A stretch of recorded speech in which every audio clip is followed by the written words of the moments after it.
দর্শক, ব্যবসা বাণিজ্যের বিভিন্ন বিষয় নিয়ে এশিয়ান টেলিভিশনের সাপ্তাহিক আয়োজন এশিয়ান বিজনেস অনুষ্ঠানে আপনাদের স্বাগত জানাচ্ছি আমি আনোয়ার রাজ। আমাদের আজকের আলোচনার বিষয় ঈদ অর্থনীতি ও ভারত বাংলাদেশ বাণিজ্য স্থবিরতা। আর এই বিষয় নিয়ে কথা বলার জন্য আমাদের সাথে স্টুডিওতে উপস্থিত আছেন সৈয়দ আহসানুল আলম পারভেজ, অধ্যাপক, চট্টগ্রাম বিশ্ববিদ্যালয় ও চেয়ারম্যান NBER। স্যার, শুরুতেই আপনাকে স্বাগত জানাচ্ছি আমাদের এশিয়ান বিজনেস অনুষ্ঠানের স্টুডিওতে। এরই মধ্যে আপনি জেনেছেন যে আমাদের আলোচনার বিষয় ঈদ অর্থনীতি ও ভারত বাংলাদেশ বাণিজ্য স্থবিরতা। এবং শুরুতে যেই প্রশ্নটি আপনাকে করতে চাই সেটি হলো যে রমজান মাস চলছে, সামনেই ঈদ। তো ঈদকে ঘিরে রেমিটেন্সের সুবাতাস বইছে বরাবরের মতোই, কিন্তু একটু তথ্য দিই যে মার্চের প্রথম দিনে আমরা 19 দিনে যেটি বলা হচ্ছে 225 কোটি 20 লাখ মার্কিন ডলার রেমিটেন্স এসছে। এটা গত বছর থেকে কিন্তু অনেকটাই বেড়েছে, 78.4%। কিভাবে দেখছেন এই রেমিটেন্স প্রবাহ? আপনার মাধ্যমে আপনাদের সমস্ত দর্শক শ্রোতাকে রমজান মোবারক সালাম জানিয়ে শুরু করছি। প্রথম কথা হচ্ছে যে এটা আমাদের দেশের জন্য অত্যন্ত সুখবর যে দেশের সামগ্রিক অর্থনীতি যদিও ধসে পড়ছে, আপনার দুটো দিক যে আমাদেরকে টিকিয়ে রাখছে, একটা আমাদের গার্মেন্টস আর একটা আমাদের রেমিটেন্স, সেখানে সুবাতাস বইতেছে। মার্চ মাসের 19 দিনে আমাদের কাছে $2.2 বিলিয়ন এসছে, যেটা প্রায় 24-25 হাজার কোটি টাকা। আর এর আগের মাসে আমাদের $2.25 বিলিয়ন এসছে।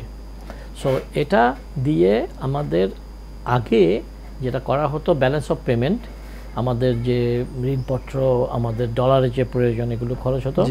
এখন কিন্তু ঈদের কারণে এই টাকাটা বাজারে আসছে। তো আপনার আমাদের রেমিটেন্স যোদ্ধারা তাদের পরিবার এই টাকাটা বাজারে খরচ করছেন ঈদের জন্য। কিন্তু একটা বিষয় একটু যোগ করতে চাই, সেটা হলো যে ঈদ পূজা আসলে আমরা দেখি যে বিভিন্ন ইস্যুতে কিন্তু আমরা বাংলাদেশের অনেকেই ভারতে যে কেনাকাটা করতেন, তো কেনাকাটার করা কিন্তু এখন ভিসা জটিলতার কারণে কিন্তু এখন অনেকে যেতে পারছে না। ভারতীয় বাজার কিন্তু ক্রেতার শূন্য বলা চলে।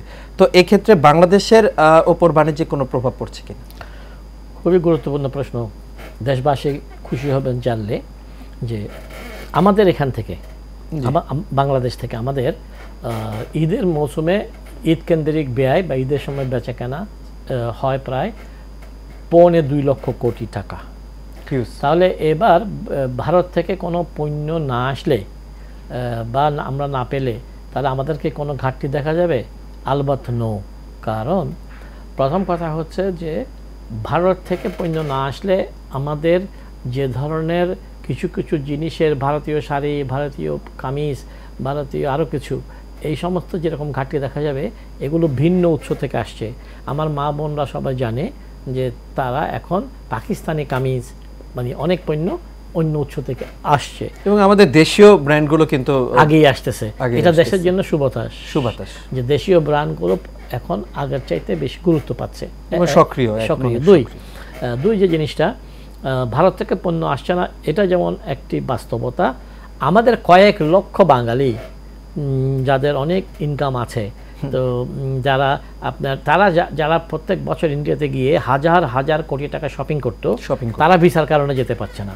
তো তারা কিন্তু এখন দেশের বাজার থেকে এই জিনিসটা কিনবে, সেটা ভারতীয় কিনুক আর পাকিস্তানি কিনুক, দেশীয় কিনুক, আমাদের অর্থনীতি ইয়েলো কিনুক আর ব্ল্যাক থেকে কিনুক, তো আমাদের অর্থনীতি জায়গা হচ্ছে।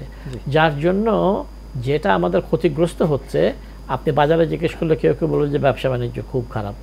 যেমন কোনো স্বামী এত ইনকাম করেছেন যে সে তার বেগম সাহেবকে ঈদে গাড়ি উপহার দিতেন, কেউ আসবাবপত্র পরিবর্তন করতেন, কেউ সোনা ডায়মন্ড কিনে দিতেন, কেউ পর্দা চেঞ্জ করতেন।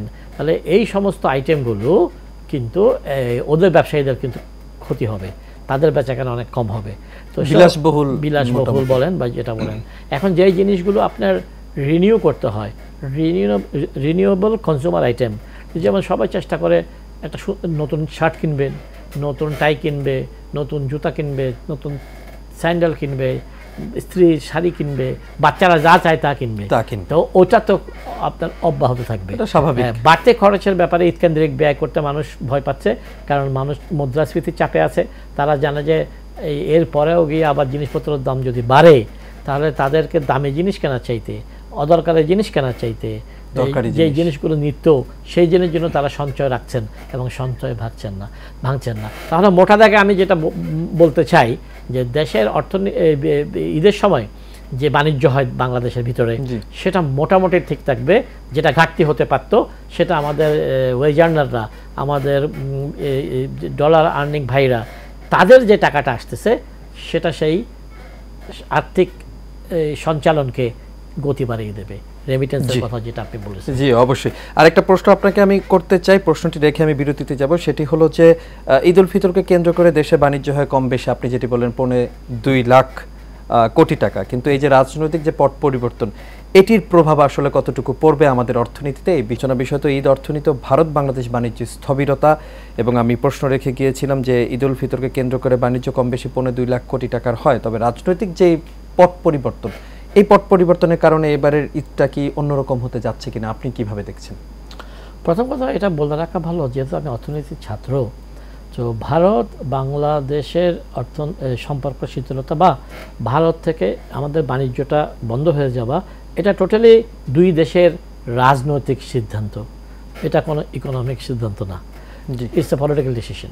এখন আপনি যে কথাটা বলছেন যে এইটা রাজনৈতিক পট পরিবর্তনের কারণে আমাদের ব্যবসা বাণিজ্য, যে সমস্ত লুটারা ধনীরা, দুষ্কৃতিকারী ধনীরা দেশের অর্থনীতিতে বিরাট একটা অংশ নিয়ে থাকতো, তারা পালিয়ে যাওয়ার কারণে নেচারালি তাদের বাইংটা এখানে একটা ঘাটতি দেখা দিবে।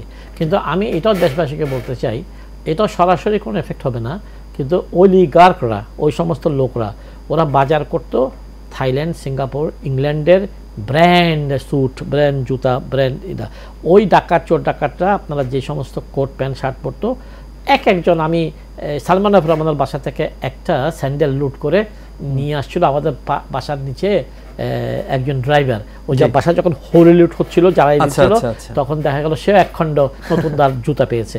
তো আমার ছেলেকে আমি জিজ্ঞেস করলাম, বাবা এটা কেমন দাম? বললাম এটা 1,75,000। তো সালমান ভাইকে স্মরণ করিয়ে বলছি, প্রফেসর পারভেজ তো আপনার বিরুদ্ধে কিছু বলবে না, আপনার বাসা থেকে আনা স্যান্ডেলের দাম আমার ছেলে বলেছে যে 1,75,000, 1,75,000 টাকা। তো যারা এই জিনিসগুলো ব্যবহার করতো ওরা তো বাজার এখান থেকে করতো না, তো ওই ঘাটতিটা হচ্ছে না। কিন্তু এখানে যে আমার একজন প্রধানমন্ত্রী বলেছেন যে আমার পিওনেরও 400 কোটি টাকার দুর্নীতি করেছে।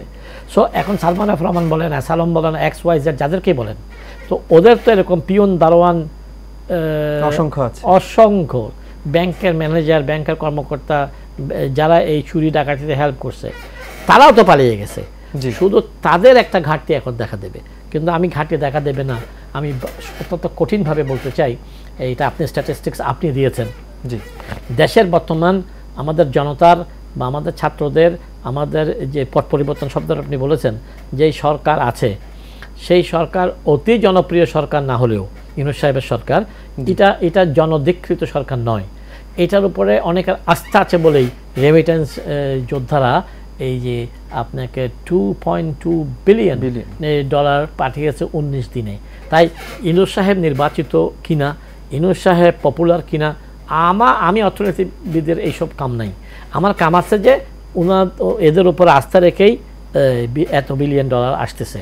তো এটা কিন্তু অর্থনীতির অভ্যন্তরীণ অর্থনীতির বেচাকেনাকে ধরে রাখবে, এটাই হচ্ছে সুখের খবর, ভয় পাওয়ার কিছু নেই। আচ্ছা, ছোট্ট করে জানতে চাইবো যে ঈদ আসলেই রমজানের ঈদ যেটা হয় যে পোশাককে ঘিরে, আসলে পোশাক কেন্দ্রিক, তো পোশাক শিল্প নিয়ে এবং পোশাক শিল্পের যে ব্যবসা বাণিজ্য সেটি নিয়ে একটু ছোট করে জানতে চাই। আভ্যন্তরীণ পোশাক, জি অভ্যন্তরীণ যে পোশাক শিল্প, তো আপনি দেখেন এটাতে আভ্যন্তরীণ পোশাকের বাইরে থেকে ব্ল্যাক মার্কেট হয়ে আসা, ইম্পোর্ট হয়ে আসা সূত্র কমে গেলেও আমাদের ডোমেস্টিক সক্ষমতা অনেক বেড়েছে। আমাদের লোকরা এখন চমৎকার মেয়েরা এখন আপনার ফ্যাশনের কাপড় করছে, কেউ এটাকে বুটিক ডাকে, কেউ ওটাকে আর কিছু ডাকে, এবং আমাদের ছোট ছোট গার্মেন্টস এখন বাজারে বিভিন্ন ধরনের কাপড় সাপ্লাই দিতে শুরু করেছে। এটা আমাদের অভ্যন্তরীণ শিল্পটাকে উন্নত করবে, আগিয়ে দেবে। এটার জন্য আমি আমাদের ভাগ্যকে সাধুবাদ জানাই যে অমঙ্গলে মঙ্গল বলে একটা কথা আছে।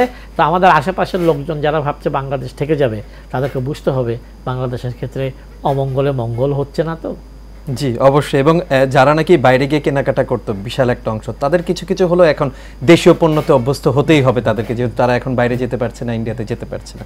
আপনাকে অসংখ্য ধন্যবাদ আমাদের সঙ্গে যুক্ত হওয়ার জন্য, সময় দেওয়ার জন্য। দর্শক, আমাদের সঙ্গে যুক্ত হয়েছিলেন সৈয়দ আহসানুল আলম পারভেজ, অধ্যাপক, চট্টগ্রাম বিশ্ববিদ্যালয়, চেয়ারম্যান NBER, এবং আলোচনার বিষয় আপনাদের আগেই জানিয়েছি ঈদ অর্থনীতি, ভারত বাণিজ্য, বাংলাদেশ বাণিজ্য স্থবিরতা। আজকে সময় নেই, এখানেই শেষ করতে হচ্ছে। আগামী পর্বে আবারও দেখা হবে, সে পর্যন্ত সবাই ভালো থাকুন, সুস্থ থাকুন এবং নিরাপদে থাকুন।